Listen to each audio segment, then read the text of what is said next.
Atualmente, mais de 7 milhões de pessoas vivem neste planeta a que chamamos Terra. Um planeta onde a tecnologia domina. Onde o conhecimento aumenta diariamente e chega até si mais rápido do que consegue absorvê-lo. Onde as pessoas correm de um lado para o outro e parece que nunca chegam onde querem estar. Onde o abismo entre ricos e pobres se tornou no meio de separação e todos parecem querer mais. Onde aumentam as tensões religiosas e políticas. Onde multidões de pessoas convergem para as cidades procurando algo melhor. Onde milhões perderam Deus de vista e, contudo, muitos procuram respostas.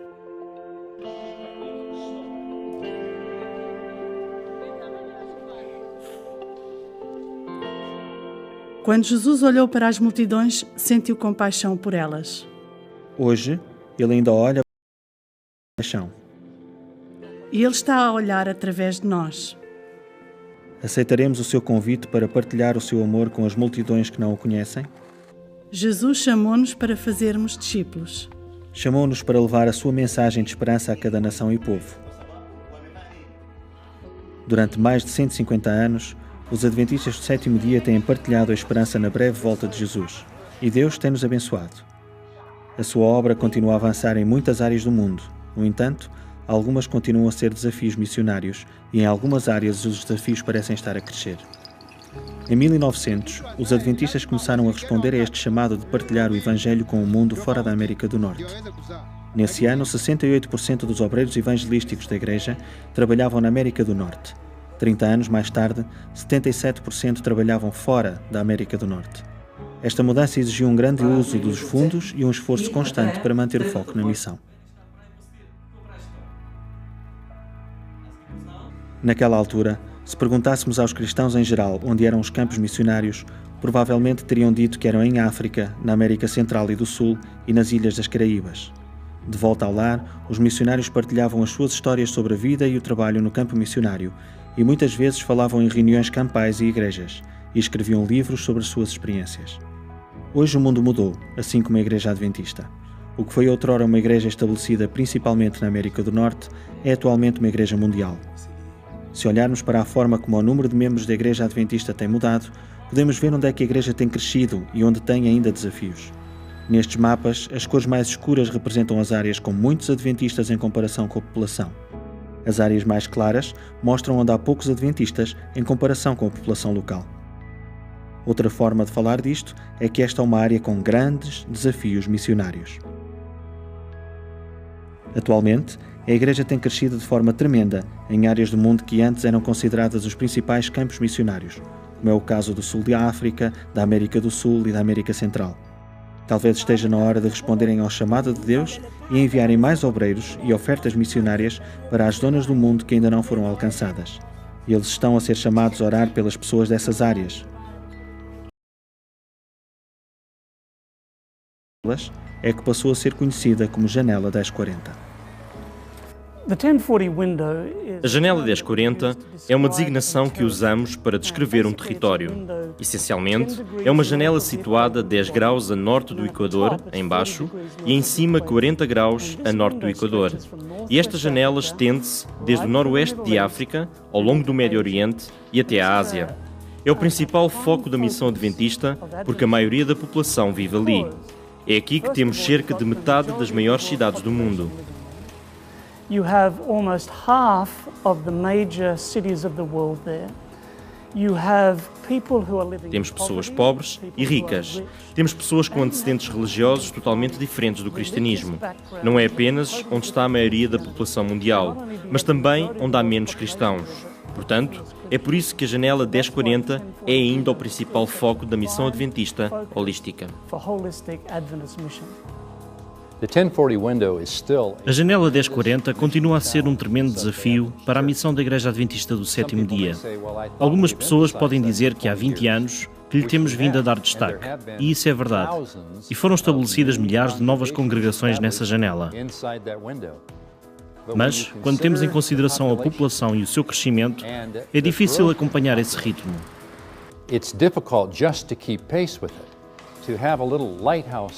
Para ter um pequeno farol que tenha a capacidade de personalizar o Evangelho e atrair pessoas para Jesus, é necessário ter pessoas no terreno e nesse lugar.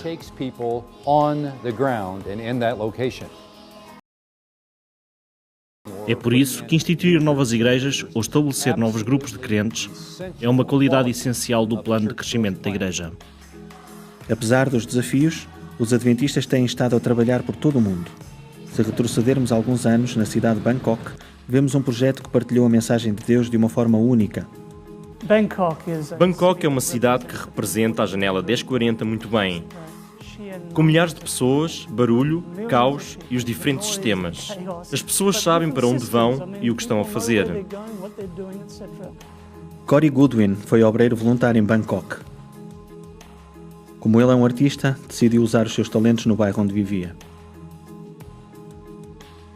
Ele queria partilhar a mensagem adventista com os mural. Esta enorme pintura encontra-se perto de um centro de influência. Ele retrata a segunda vinda de Jesus num estilo que os tailandeses conseguem compreender.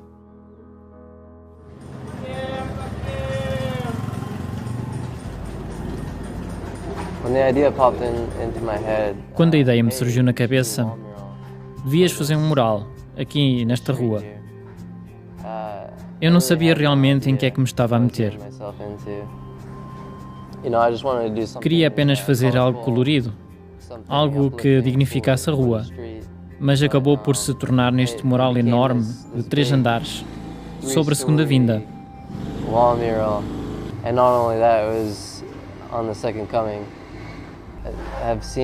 À medida que o mural avançava, pude ver as pessoas e a sua mudança de atitude.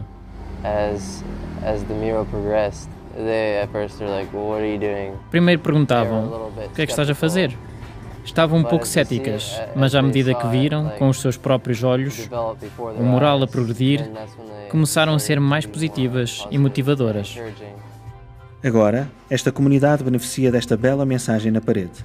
Podemos apenas imaginar o número de pessoas que viram este mural e conheceram Jesus pela primeira vez.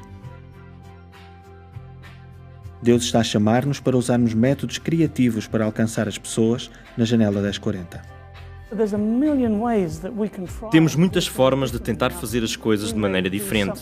Podemos fazer algo que não tem sucesso. Não há problema, porque aprendemos à medida que avançamos. Mas se continuarmos com a ideia de que é assim que temos feito nos últimos 100 anos, por isso ficamos por aí, então temo que não veremos progressos na missão. Por isso, Deus chama-nos para um ministério criativo. O apóstolo Paulo disse que se tornou tudo para todas as pessoas. Ele quer dizer que devemos descobrir qual é a necessidade e depois encontrar o que for apropriado para partilhar a mensagem evangélica. Portanto, a forma como desenvolvo o ministério numa cidade da América do Norte deverá ser muito diferente da forma como eu faço em Bangkok, porque as pessoas têm antecedentes culturais e religiosos totalmente diferentes. Não podemos simplesmente reinvestir a mensagem com roupas ocidentais. Temos de encontrar novos odres para o ministério.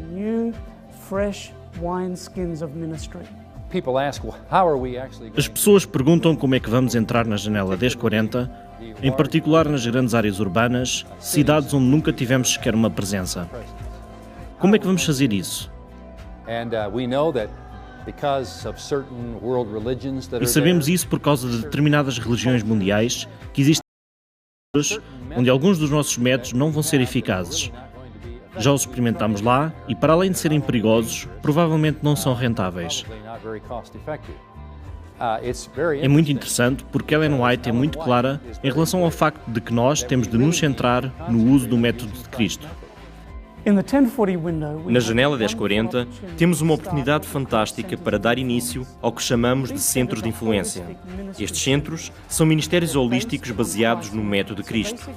Por isso, eles são essencialmente uma plataforma para o ministério. E Ellen White diz que Jesus se misturava com as pessoas, mostrava-lhes simpatia, ministrava as suas necessidades, ganhava-lhes a confiança e depois convidava-as a segui-lo. Há cerca de 20 anos, a Igreja Adventista do Sétimo Dia fundou a Global Mission para dar atenção às áreas onde a Igreja tem tido dificuldades em crescer. A Global Mission centrou-se na implantação de igrejas nestas áreas difíceis de alcançar através de projetos e do envio de pioneiros da Global Mission. Hoje ainda estamos concentrados nesse mesmo chamado, continuamos a alcançar as pessoas em algumas das áreas que apresentam mais desafios. Continue, por favor, a orar por aqueles que estão nas linhas da frente da missão. Ore para que, através do método de Cristo, as pessoas em todo o mundo possam conhecer Jesus.